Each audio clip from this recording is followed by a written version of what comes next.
look at all this muscle. Oh yeah, be afraid, be very afraid. Oh dear.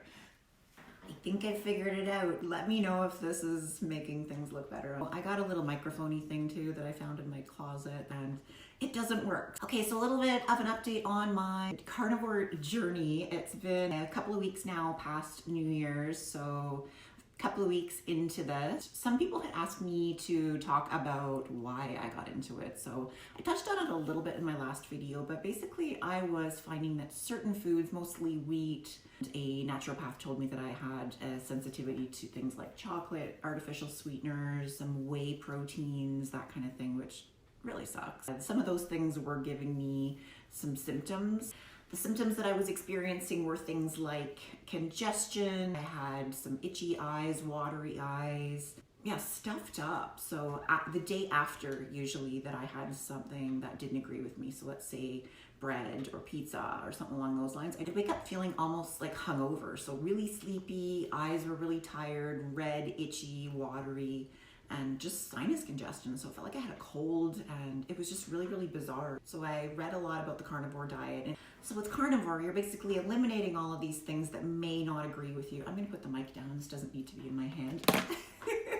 You're eliminating all the things that may not agree with you. And then if you want down the road, you can start introducing things back in again and see what works and what doesn't and what makes you feel yucky and what makes you feel all right. I did know somebody who had some symptoms like arthritis, inflammation in the joints, a lot of joint pain. So that was one thing that he was focusing on when he got into this. So it was just like night and day difference. So I thought, okay, well, it's working for him, so let's give it a shot. You know, I don't have anything like that. I don't have any arthritis or any joint pains or anything, but I thought if it's working so well for that person, then why not give it a shot and see what it does for me, if anything. And for those of you that have noticed, yes, I'm wearing pajama pants. You're not supposed to see below here. Let me lean over. Hi, how you doing? So yeah, I had the sinus congestion, a little bit of, you know, stuffed up nose, itchy eyes. So I figured, you know, let's give this a shot, see if that changes anything. I was finding in the mornings I was really, really dragging a lot of the time. I am very much a night person. I could work through the night and just sleep through the morning if that was an option, but with my jobs and my career, that's not an option. So dragging in the morning is not a fun thing. So I figured if this would help that at all, that would be fantastic. If I could be more of a morning person, jump out of bed, you know, seize the day, watch the sunrise, that would be lovely. But I've never been that person. So one thing that I am finding since I started this, and again, it's been about 2 weeks now, I do find that I can get up in the morning and not feel, you know, that I'm dragging or that I'm just miserable to be getting up or I just want to sleep for another 4 hours. So yeah, 2 weeks in, I'm starting to have MCT oil in my coffee in the morning now, which has also really helped. I'm doing the ketone pea strip things and it's still very hit and miss. I think I got trace in there the other day, which was pretty exciting, but there's no really rhyme or reason as to when I'm starting to get ketones in my urine and when I'm not. Nothing that I'm doing seems to be affecting that. It's just, I don't get it, so I don't think those are super, super accurate. So if that's something that you guys are gonna be focusing on, I'd say don't put too much weight on it. It doesn't seem to really work very well. Somebody had asked me to share what my workouts are like on the carnivore diet, and I know when I read up on it, they did indicate that if you are a bodybuilder, you go to the gym, lift heavy weights, that was something that would probably get impacted on carnivore. I am finding that when I go to the gym, my lifts aren't as heavy, my motivation just isn't as strong as it normally is. I usually go to the gym and I'm like gung-ho and let's lift all the weights and do all the things, and I'd say now it's probably about maybe 70%. I still have the drive to go to the gym and to lift things, but my strength isn't quite there anymore. Using glycogen, of course, as a bodybuilder, we tend to, you know, carb up maybe or have a little bit of a carb meal before we go to the gym, and then we burn our glycogen stores, and that's sort of where our energy comes from. And this is a whole different way of life now that I'm trying to tap into fat stores to use as energy. So, and again, please remember, this is not medical advice. I have no medical training or any of that kind of stuff. So this is just purely my own experience and just anecdotal. So please keep that in mind.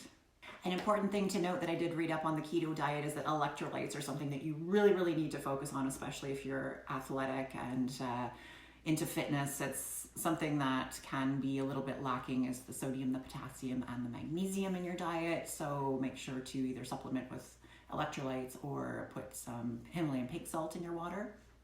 So when it comes to macros and calories, what I read up on was the guy that kind of invented this whole carnivore diet. His thoughts were eat until you're comfortably full. So don't count your calories, don't count your macros. Don't worry about how much you're eating. Maybe have 2 to 3 meals a day. You're not going to want to snack because this diet does keep you really, really full. So you're not going to be peckish and hungry and having cravings throughout the day.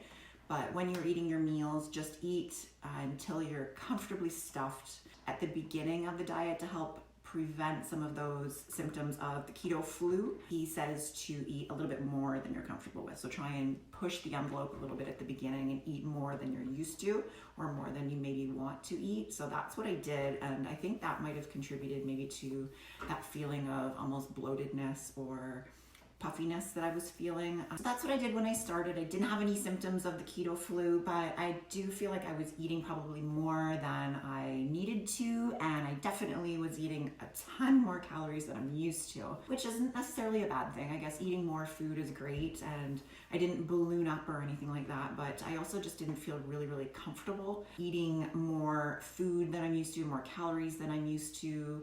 Was just a bit of a mind shift for me again. So for those of you that don't know, there are 4 calories in a gram of carbohydrates, 4 calories in a gram of protein, and 9 calories in a gram of fat. So if you're eating primarily fat, just by nature, you're going to be probably consuming more calories, because if you're eating the same amount of food, but fat focused as opposed to carb focused, you're going to get more than double the amount of calories that you're bringing in. So now that I'm a couple of weeks into this, I'm gonna stop maybe pushing the envelope and eating more than I'm comfortable with. I'm just gonna go back to eating a normal amount of food for me, which is probably gonna bring my calories down, which should hopefully taper things off a little bit. When you're a bodybuilder and you're using glycogen stores for energy, glycogen can be what sort of fills out your muscles. So us bodybuilders, when we're prepping for a fitness competition, sometimes we will do a depletion phase, which is basically bringing down the carbohydrates, which eliminates the glycogen in our muscles, which makes us look what's called flat. So instead of having a nice round, full muscle with the nice curves for the girls, it flattens us out. So I am noticing that in my glutes lately. I caught a glimpse of my glutes in the mirror the other day and was very upset. It's just looking flat. So while I'm not gaining weight, the muscle aroundness is starting to lessen, which I really, really don't like. So I'm hoping that's something I can minimize or eliminate. I'm definitely doing a lot of glute work at the gym to try and keep that muscle full, but not having the glycogen in the muscle belly to round that muscle out.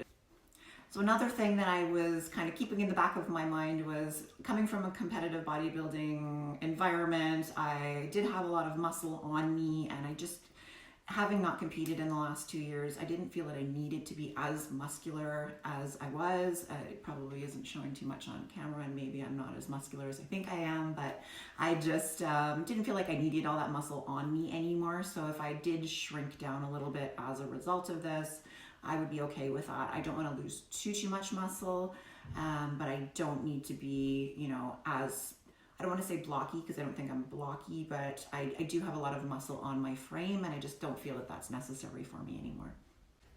Just a quick note, I'm going to post a couple of photos when I was competing, so you all sort of know what I'm talking about. Losing the booty gains is not an option here. Something to keep in mind that I did notice is that when you're eating on this diet, you don't get very hungry. Your meals fill you up, and you don't get peckish for snacks throughout the day. So that's something very different, is that I'm just not hungry. And when I realize it's the end of the day and I should have dinner, my stomach hasn't been grumbling. I'm not super starving quite often, not all the time, but usually. It's very different in that regard, that you're not just hungry throughout the day, which I used to find is a negative thing. Again, coming from bodybuilding, you think that if you're hungry, it means your metabolism is firing, and your metabolism is really fast and you're burning through all your food. So I'm having to wrap my head around a different way of thinking again in that regard as well.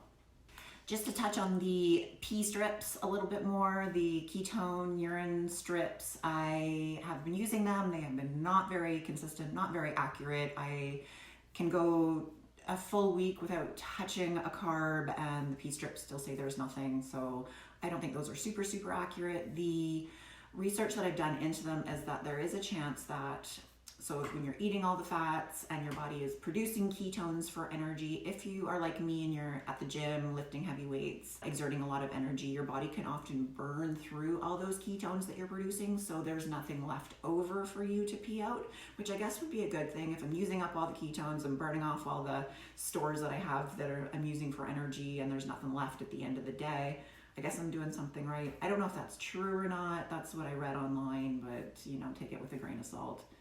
I've also heard that they expire, that they sometimes are faulty, so I'm not going to put a whole lot of weight into them. I'm not going to rely on them at all. They're there just in case, but use them or don't. I wouldn't recommend relying on them very much. Okay, so I'm going to go do my workout. I've got some work to do now, so I'm going to get out of here and me in my pajama pants. I will make sure not to wear pajama pants next time, but thanks again for watching. Shoot me messages below. Let me know anything that you want me to talk about as I follow along in this journey, and look forward to keeping you all updated. Have a great day. Look at all this muscle. Oh yeah, be afraid. Be very afraid.